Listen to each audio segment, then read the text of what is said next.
주님은 우리와니라. 교회란 무엇인가라는 제목으로 하나님 말씀을 전하겠습니다. 오늘은 진짜 우리 장로님 기도대로 감사한 날입니다. 교회가 세워진 지 16주년을 맞이하는 주일이기 때문에 특별히 더 감사하는 날입니다. 아시는 대로 전 세계적으로 LA 지역이 코로나 시대 가장 위험한 지역이었잖아요. 너무나 많은 사람들이 죽는데 또 교회도 큰 타격을 입었는데 하나님이 그 환란 가운데서도 우리 교회에 함께해 주셨습니다. 지금까지 인도하신 하나님께 감사를 드립니다. 이곳에 교회를 세우시고 예배드리게 하여 주시고 영혼 구원을 위해서 우리 전도를 위해서 사용해 주신 하나님께 정말로 감사를 드립니다. 가정과 교회는 하나님이 허락하신 축복의 통로입니다. 사람은 이 두 곳에서만 행복을 찾을 수 있습니다. 동의하시면 아멘 하시겠어요? 그렇게 만들어져 있어요. 사람들은 이 두 곳 말고도 행복이 있는 걸 착각하는 절대 그렇지 않습니다. 인간은요, 가정과 교회에서만 행복을 추구할 수 있습니다. 부모의 피를 나눈 가정에서는 삶의 행복을 누리게 되어 있고 예수님의 피를 나눈 교회에서는 영적인 행복을 누리게 되어 있습니다. 그래서 가정과 교회에서 행복해질 때에 비로소 세상에서 온전한 그리스도인으로 삶을 살아낼 수 있는 것이 가능하게 되는 것입니다. 그런 의미에서 저와 여러분이 남은 인생만이라도 영적인 행복을 누리시기를 원하신다면 교회를 분명히 아셔야 돼요. 그래야만 나머지 인생 영적인 행복을 그나마 누릴 수가 있습니다. 사람들은 돈을 많이 벌면 행복할 것 같은데 절대 그렇지 않습니다. 돈을 벌면 벌수록 머리가 빠지도록 힘들어요. 명예를 가지면 행복할 게 아닙니다. 여러분, 우리나라 대통령 보십시오. 얼마나 그 상태가 여러분 청문회 보시면은 참 심각합니다. 예, 하여튼 뭐 완전한 사람은 없지만 정도가 심하다는 생각을 정치를 모르는 나도 짐작할 수 있거든요. 또 권력을 가졌다고 해도 그분이 길껏 왕이 된 권력을 3년도 못 채우고 물러나잖아요. 어쨌든 인간의 행복은요, 가정과 교회 안에서만 찾을 수 있다는 얘기를 말하고 싶은 것이, 그런 의미에서 저 여러분이 영적인 행복을 누리려면 교회를 알아야 되는데 교회가 무엇일까요? 오늘 본문 성경에서 교회라는 단어가 제일 먼저 사용된 곳을, 장소를 말하고 있습니다. 우리 한번 같이 한번 읽어보겠습니다. 시작.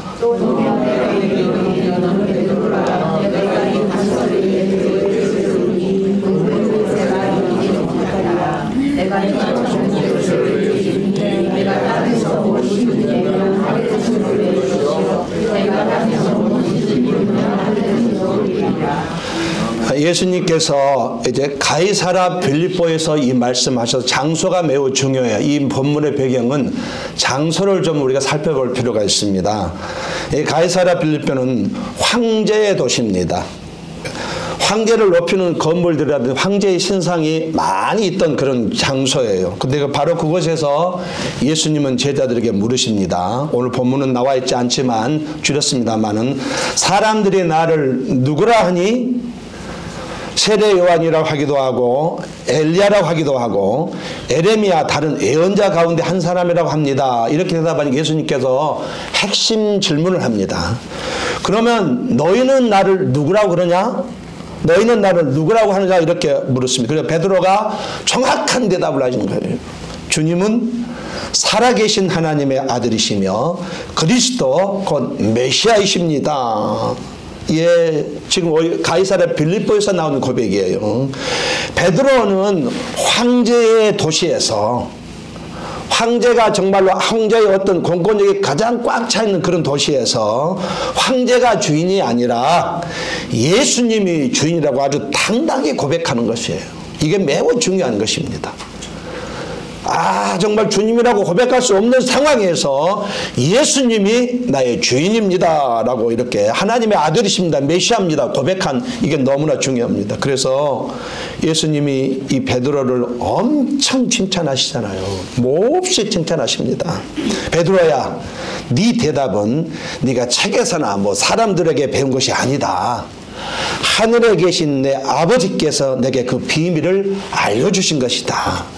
그리고 이제 너는 베드로다. 베드로. 너의 이름은 바위다. 바위. 든든한 바위. 내가 이 바위 위에 내가 나의 교회를 세울 것이다. 이렇게 말씀하셔요. 그 교회는 악한 세력들이 절대로 막아서지 못할 힘을 갖고 있다. 바로. 그리고 너는 하늘의 열쇠를 받아서 하늘과 땅이 연결된 삶을 살게 될 것이다. 땅에서 예가 하늘에서 예가 되고 땅에서 아니요 하늘에서 아니요가 될 것이다. 이렇게 말을 합니다. 메고 푸는 권세가 무언가를 메고 푸는 권세가 베드로에게 개인에게 주어진 것인가요? 이렇게 하늘과 땅이 연결된다는 표현을 마태복음에서 주님께서 한 번 더 강조를 해주셔요. 우리 마태복음 18장 우리 같이 한번 읽어보겠습니다. 시작.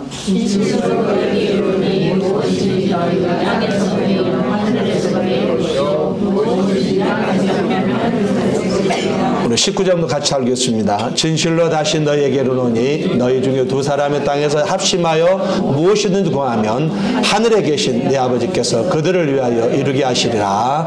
마지막 두세 사람이 내 이름으로 모인 곳에는 나도 그들 중에 있느니라. 그러니까 마태복음 18장은 천국 열쇠에 대해서 말씀하고 있는데 메고 푸는 권세, 이것은 예수 그리스도의 이름으로 모인 사람들에게 주어진 특권이다. 이 말을 하시는 거예요.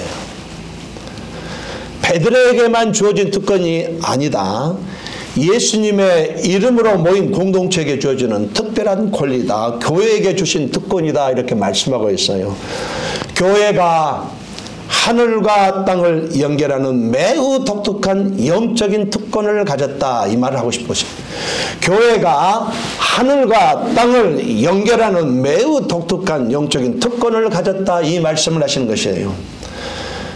베드로라는 개인 위에 교회가 세워진 것이 아니라 베드로가 했던 그 신앙의 고백, 예수님이 나의 주인 되신다는 이 고백, 그 고백을 반석 삼아서 그 위에 교회가 세워진다고 이렇게 말씀하고 있습니다. 그래서 교회 안에 우리 장로님이 기도하신 것처럼 우리가 어떤 사람인지 하나님을 아는 사람들이 중요하다 그랬잖아요. 기도 중에. 정말 저 공감합니다. 교회 안에 사람이 있다고 해서 다 교회인가? 아니라고 얘기해요. 그것에 어떤 사람이 있어야 되느냐? 그 매우 중요하다는 얘기입니다. 베드로의 고백을 가지고 살아가는 자가 있어야 된다는 얘기예요. 황제의 도시에서 황제가 주인이라고 당당히 예수님이 나의 주인이라고 당당히 고백하며 살아갈 수 있는 자, 그들이 모였을 때에 그것이 교회다라고 말을 하는 것입니다. 예수님을 주인으로 고백하는 사람들이 모인 것이 교회가 되므로 교회는 누구의 것인가요? 당연히 주님의 것이죠. 그래서 주님이 말씀하십니다. 내가 반석 위에다가 내 교회를 세우겠다 이렇게 말씀하셔요. 반석은 큰 바위잖아요. 이 큰 바위가 무슨 의미냐면 흔들림 없는 굳건한 믿음의 고백을 말합니다. 예수가 나의 구주시라는 흔들림 없는 굳건한 믿음의 고백을, 십자가가 나의 사건이라는 흔들림 없는 믿음의 고백을 말하는 겁니다. 그것이 교회의 기초라는 얘기예요. 이렇게 믿음의 고백을 가진 사람을 교회로 부르신다 말씀하고 있습니다. 그러므로 믿음의 고백 위에 교회가 세워진다. 십자가의 고백 위에 교회가 세워진다. 믿음의 반석, 든든한 바위, 영적으로는 든든한 믿음의 고백 위에 교회가 세워진다 이렇게 말하고 있습니다. 그러면 교회가 구체적으로 어떤 것인가요? 첫 번째로 교회는 보이는 예수님, 따라서 교회는 보이는 예수님이다. 예, 이거 만들어낸 말, 성경이 분명히 말하고 있어요. 교회는 보이는 예수님이라고 하나님은 분명히 밝히고 있습니다. 건물이 아닙니다. 보이는 예수님. 바울이 태어날 때부터 바울은 죽을 때까지 바울과 사울이라는 두 가지 이름을 가지고 살아갔습니다. 유대식 이름으로는 사울이고 로마식 이름으로는 바울입니다. 사울이 변하여 바울이 됐단 말은 맞지 않는 말입니다. 우리 사도행전 2장 9장 2절에서 5절 한번 같이 읽어보겠습니다. 시작.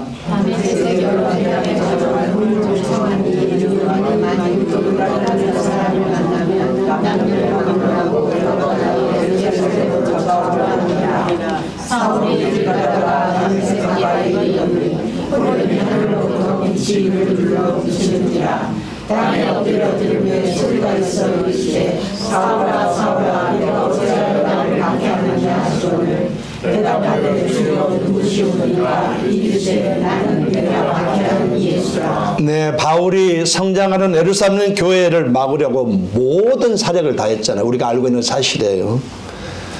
스데반의 죽음을 승인한 사람이 바울입니다. 예. 예수를 믿는 동료 유대인들을 향해서 전쟁을 선포했어요. 모든 집을 다니면서 그리스도인들을 찾아서 옥에 가두었습니다. 예루살렘에서 이런 일을 행하기 위해서 대제사장들에게 권세를 얻어서 많은 사람을 옥에 가두었습니다. 심지어 죽일 때는 공회원으로서 찬성 투표를 던졌어요. 그래서 바울이 이렇게 간접적으로 죽인 사람이 12명이 확신이 넘습니다. 13명 이상이에요. 이 사람이 죽인 사람이 13명 이상이라고요. 직접 죽인 건 아니지만 간접적으로 결국 이 사람이 결정을 했기 때문에 죽었던 사람이 13명 이상이라고요. 그 13명 이상을 죽인 사람, 살인자와 같은 사람이에요. 바울의 핍박이 얼마나 강했던지 대다수의 그리스도인들은 바울을 너무너무 무서워했어요. 자신의 생명을 지키기 위해서 예루살렘을 떠났습니다. 유대와 사마리아를 떠나 다른 땅으로 이주해야만 했었습니다. 바울이 이제도 다메섹 교회를 이렇게 박해하러 가는 길이었습니다. 이제 예루살렘 교회에 더 이상 할 게 없으니까 옆에 있는 다메섹 교회까지 가서 사람들을 잡아오기 위해서 그 교회를 무너지기 위해서 가는 길인데 하늘이 강한 빛이 그를 둘러 비추었다고 성경이 말합니다. 길 위에서 빛 가운데 오신 예수님을 만났다고 얘기합니다.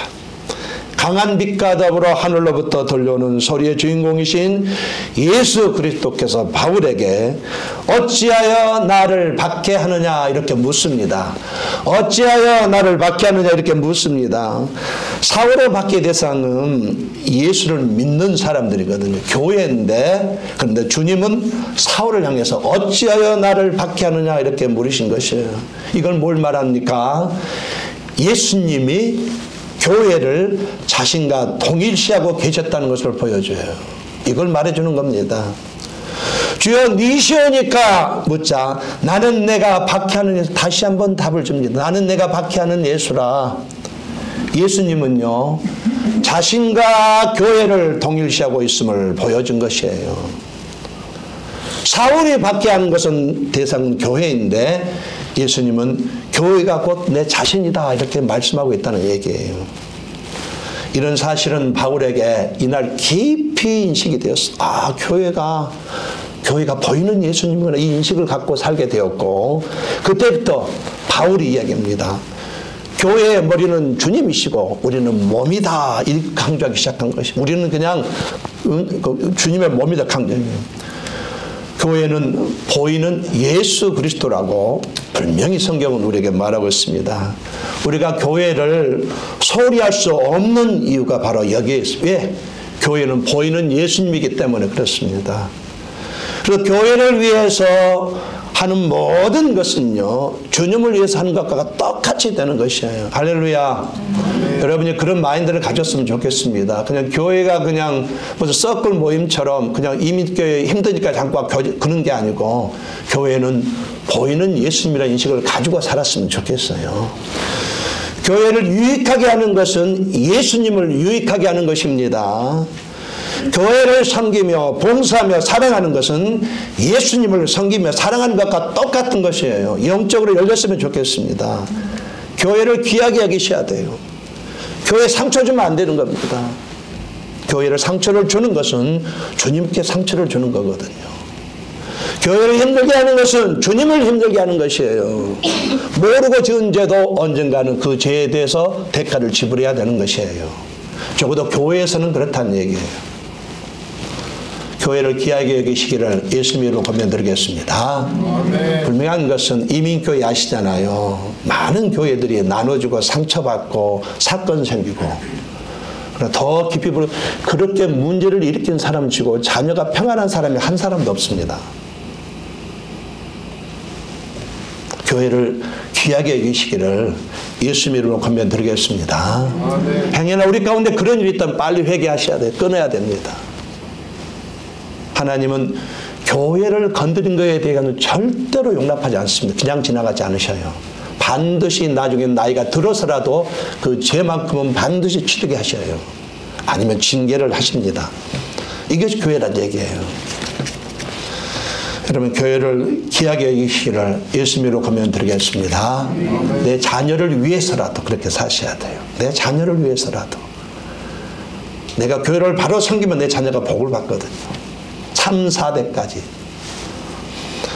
자, 두 번째로 교회는 부름을 받은 자들의 모임이라고 성경이 말하고 있습니다. 우리 고린도전서 1장 2절을 같이 한번 읽어보겠습니다. 시작. 고린도에 있는 하나님의 교회 곧 그리스도 예수 안에서 거룩하여지고 성도라 부르심을 받은 자들과 또 각처에서 우리의 주 곧 그들과 우리의 주 되신 예수 그리스도의 이름을 부르는 동정자들에게 하나님 우리 아버지와 주 예수 그리스도와 은혜와 평강이 있기를 원하노라.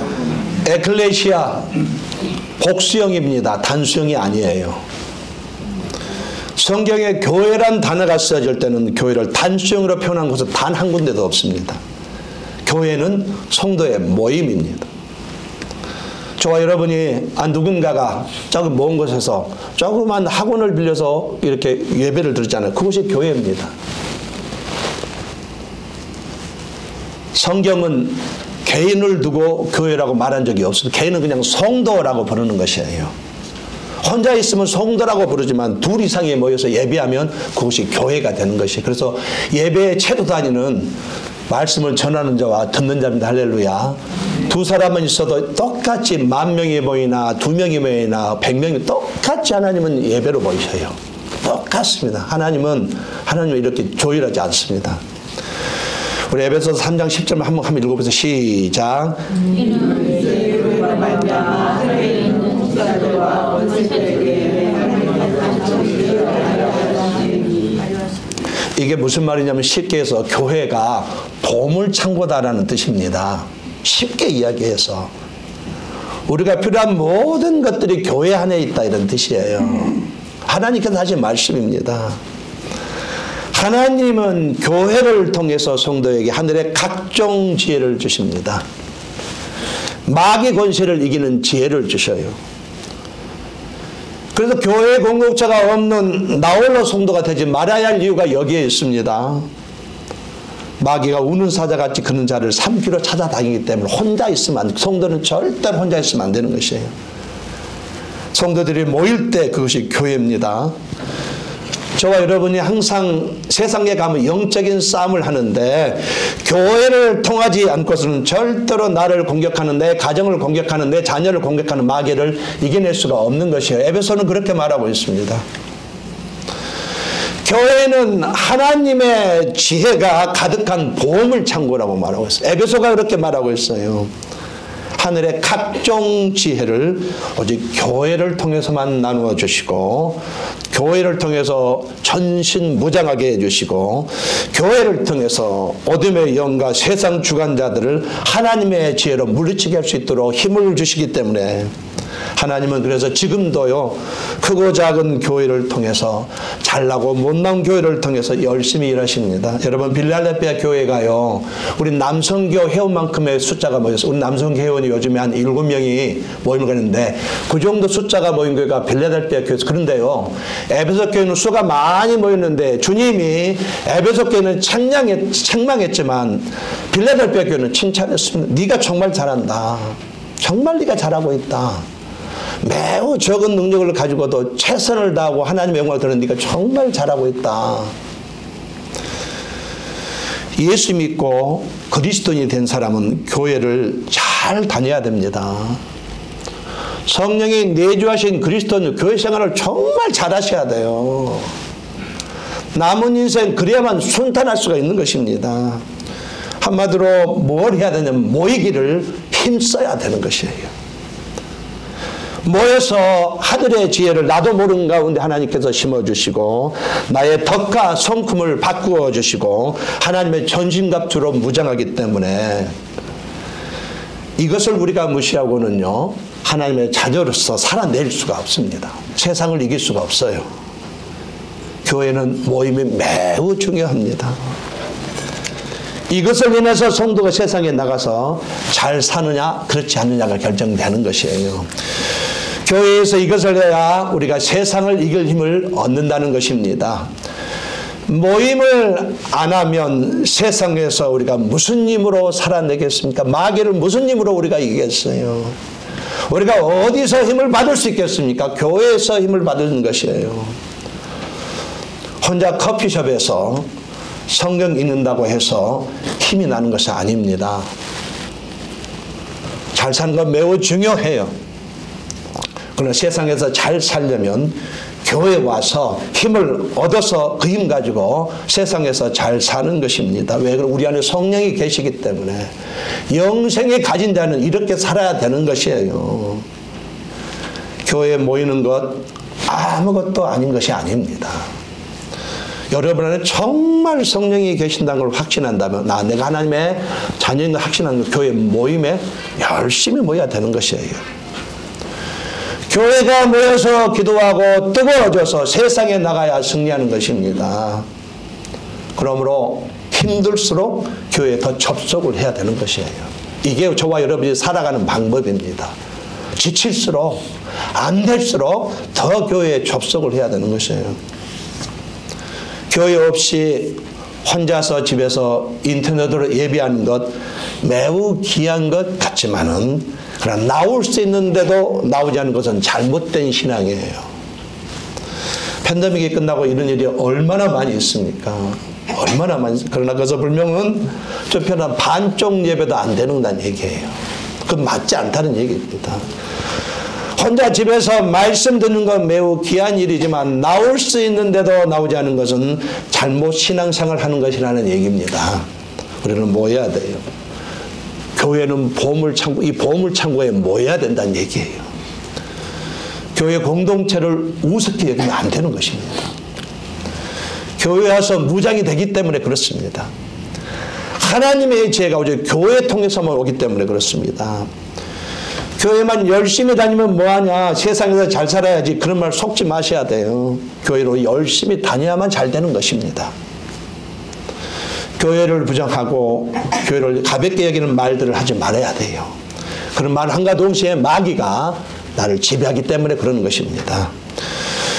우리를 지켜주는 것은 교회 공동체라는 사실을 잊지 마시기를 예수님의 이름으로 권면드립니다. 나를 지키고 내 가정을 지키는 나의 노력이 아니고 내 은혜의 밸런스가 아니에요. 여러분 팬데믹 겪어봤잖아요. 그 바이러스 앞에 돈이 할 수 있는 건 아무것도 없었어요. 결정적인 순간에 아무것도 하지 못했습니다. 이게 물질의 힘이에요. 막상 죽을 수 있는 병에 걸렸을 때 돈이 할 수 있는 건 아무것도 없어요. 그때는 하나님이 나서는 거예요. 세상을 이기는 힘을 오직 교회에서만 받아갑니다. 여러분 기억하셔야 돼요.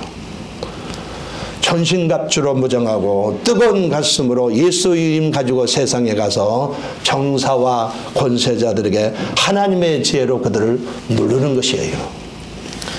따라서 교회는 하나님의 보물창고이다. 에베소는 그렇게 말합니다.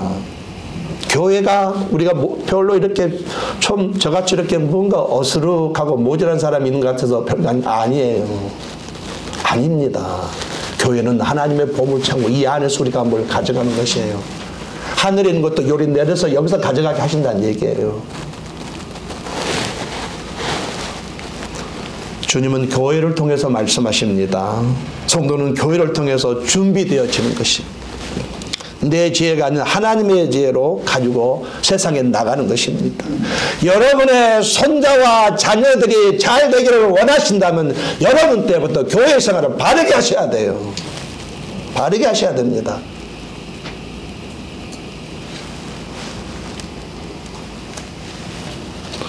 우리가 교회 무장에서 정말 장로님이 기도하신 것처럼 교회가 존도하게 존재하는 그 일을 교회에 와서 무장했을 때에 그 일을 할 수 있습니다. 그 많은 사람들, 이미 죽어있는 사람들, 그들을 하나님께 돌아오는 빛이 되고 소금이 되는 일을 교회에 와서 준비될 때 그 일을 할 수 있는 것이에요. 부름받은 자들의 모임 교회는 보물 창고입니다. 기억하시기를 예수님의 이름으로 권면드리겠습니다.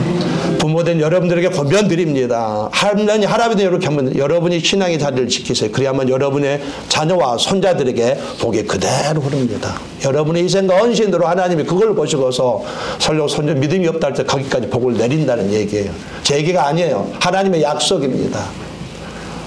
뭐가 제대로 서 있으면은, 할아버지가 제대로 서 있으면 손자에게까지 그 복이 가는 것이에요. 그걸 봐서라도 내가 어른으로서 교회 생활을 제대로 해내셔야 되는 것이에요. 남 볼 거 없습니다. 사람 따라가지 마세요. 내가 준 십자가 지고 가면 되는 것이에요. 남은 인생 교회를 보물창고로 여기시기를 예수님의 이름으로 권면드리겠습니다. 자, 이와 같이 교회는 보이는 예수님입니다. 교회를 함부로 대하지 마세요. 귀하게 여기셔야 됩니다. 교회에 상처 주지 마세요. 주님 상처 주는 것입니다. 두 번째, 교회는 부름받은 자들의 모임이고, 마지막 세 번째로 교회는 성령의 지시를 받는 것입니다. 제가 감기가 걸려서 사도행전 13장 1절 3절 같이 한번 읽어보겠습니다. 시작. 안디옥에 선지자들과 교사들이 있으니 곧 바나바와 니게르와 시몬과 베레네 사람 루디오와 분봉과 헤롯의 동생 마나야와 사울이라 주를 섬겨직할 때 성령이 이르시되 내가 놀라시는 일을 위하여 바나바와 사울을 따라 들어가시니 이에 금식하여 기도하고 두 사람에게 안수하여 보내니라. 안디옥 교회가 성령의 지시를 받아서 바울과 바나바를 파송합니다. 그런데 파송할 그런 시기가 아니에요. 지금은 파송해서는 안 됩니다. 교회가 지금 성장하고 있는데 두 사람이 있어야 되는 자리예요. 안디옥 교회가 성령께서 시키실 일이 구체적으로 무엇인지도 모른 채 가장 뛰어난 지도자 두 사람을 기꺼이 보낼 만큼 이들은 성령의 지시에 민감했다는 얘기를 한 것이에요. 성령이 주신 생각에 거절할 수 있어요. 아이고, 지금 바울과 바나바 목사님 가면 교회 무너지는데요. 그러나 성령이 주신 생각에 그대로 순종했다는 얘기예요. 그들이 가서는 안 된 상황입니다. 그런데도 그들은 성령의 지시에 순종했어요. 안디옥 교회가 금식하며 예배할 때에 성령께서 내가 물러 시키는 일을 바나바와 바울을 따로 세우라 하십니다. 예루살렘과 사마리아 온 유대와 땅끝까지 복음이 증거되는 위대한 첫걸음이 이들의 순종으로 시작이 된 거예요. 이들이 무시했다면 안 돼서 이들의 순종으로 시작이 된 겁니다. 안디옥 교회 성도들이 성령의 음성을 존중하였더니 하나님이 엄청난 일을 드디어 시작하게 되신 것이에요. 교회는요, 예수 그리스도를 머리로 한 몸입니다. 그래서 고린도서 12장 20절 말씀에 너희는 그리스도의 몸이요 지체의 각 부분이라. 바울은 모든 지체들이 하나의 몸이라는 사실을 강조하고 있습니다. 손과 발의 역할이 다르지만 한 몸인 것처럼 교회, 우리가 한 몸이라고 이렇게 말씀하고 있어요. 주님과 우리를 누가 연결시킵니까? 성령께서 연결시켜주세요. 평안에 매는 줄로 성령이 하나 되게 하신 것을 힘써 지키라. 성령께서 우리에게 허락하신 선물, 은사를 통해서 이 은사를 사용해서 성도를 온전하게 하고 봉사일을 하게 하고 그리스도의 몸된 교회를 세우게 합니다. 무슨 말이냐면은 교회는 성령의 지시를 받는 곳이다, 이 말 하고 싶은 것이에요. 쉽게 얘기해서. 여러분, 오늘 이 시간에요, 여러분이 설교 말씀을 듣든지 큐티를 하시든지 성경 공부를 하든지 말씀을 통해서 하나님이 분명히 여러분에게 생각을 주십니다. 할렐루야. 분명히 생각을 주셔요. 이 생각을 가볍게 여기지 말고 존중하는 것이에요. 이것이 우리가 살아가는 방법입니다. 할렐루야. 명심하셔야 돼요. 여러분이 우리가 살아가는 방법은 우리가 말씀을 듣거나 여러분이 큐티를 하시거나 성경 공부를 하실 때에 내 안에 계신 성령께 내 머릿속에 어떤 생각을 떠올려 주시거든요. 이게 성령의 음성입니다. 그럼 이 생각을 붙들고 살아가야 되는 것이에요. 이게 우리의 삶입니다. 우리의 삶은 너무나 단순해 간단해요. 그래서 내 머릿속에 떠오르는 것이 다 성령의 생각인가? 그렇지는 않습니다. 때로는 내 자아가 주는 생각이 있어요. 또는 마귀가 주는 생각이 있어요. 성령이 주신 생각이 있는데 대체적으로 선한 생각이면 다 성령이 주신 생각으로 믿으면 받습니다. 할렐루야. 오늘 역시 여러분이 설교 들으시다가 어떤 생각이 떠오르는 것은요, 그 성령께서 주신 생각이에요. 그대로 행하라고 주신 생각입니다. 그걸 존중하시기를 예수님으로 권면 드리겠습니다. 어떤 생각이 들었는지 잘 모르겠어요. 그러나 그것은 분명히 성령께서 여러분에게 기도하라고 하면 기도하시기 바랍니다. 할렐루야. 전도하라고 하면 전도하시기 바랍니다. 할렐루야. 누군가를 섬기라고 하면 섬기세요. 또 누군가 얼굴을 떠오르게 하면은 그 사람이 기도하는 사인을 가능성이 높죠. 그러면 교회 예배당에 와서 기도하시기 바랍니다. 상황에 안 맞고 환경에 맞지 않도록 그를 행하시기 바랍니다. 그러면 내 안에 계신 성령께서 야, 너는 진짜로 순종의 사람이구나. 내가 너를 통해서 일을 하겠다. 계속 말씀하시고 또 말씀하시고 또 말씀하시고 역사하시는 것이에요. 이게 저와 여러분이 살아가는 방법입니다. 그런 의미에서 저와 우리 교회는 성령의 주신 생각에 순종할 준비가 되어 있는가 한번 생각해 볼 필요가 있습니다. 여러분 남은 인생 성령께서 준 생각을 존중하시기를 예수님으로 간절히 권면드리겠습니다. 그래 놓고도 난 하나님의 음성을 뭐지 모르게 그러면 안 되잖아요. 부부가 대화할 때에 두세 시간 대화하는 것처럼 성령도 계속 나에게 지금 말씀하고 있는데 한마디도 못 알아듣는다면 좀 불쌍하지 않습니까? 하나님은 계속 말씀하고 계시는데 나는 도대체 무슨 소리인지 못 알아듣겠다면 얼마나 그 영혼이 가엾어. 적어도 하루에 한 가지만이라도 들을 수 있기를 예수님으로 권면드립니다. 아멘. 말씀의 결론을 맺겠습니다. 반드시 성도는 교회 생활 열심히 하셔야 됩니다. 너무너무 중요해요. 답이 없으면 내 자녀를 위해서라도 내가 그 자리를 지켜내야만 되는 것입니다. 계산이 나와 있어요. 내 인생은 망가져도 끝장났다 할지라도 내 자녀만큼은 내 후손만큼 복되게 하려면 내가 그 자리에 서 있으면 되는 것이에요. 교회는 하나님의 세상을 연결하는 것이에요. 교회입니다. 함께 모여 매주마다 하나님의 지혜를 예배 시간에 받는 것이에요. 말씀을 듣는 중에 기도 중에 받는 것입니다. 그렇게 준비되어지고 세상으로 나가는 것이에요. 교회를 우습게 여기면 안 됩니다. 사도행전 20장 20절 말씀에 여러분은 자기를 위하여 또는 온 양떼를 위하여 삼가라. 성령이 그들 가운데 여러분을 감독자로 삼고 하나님이 자기 피로 사신 교회를 보살피게 하셨느니라. 바울이 1차, 2차, 3차 전도여행을 마치고 예루살렘으로 죽으러 가는 길입니다.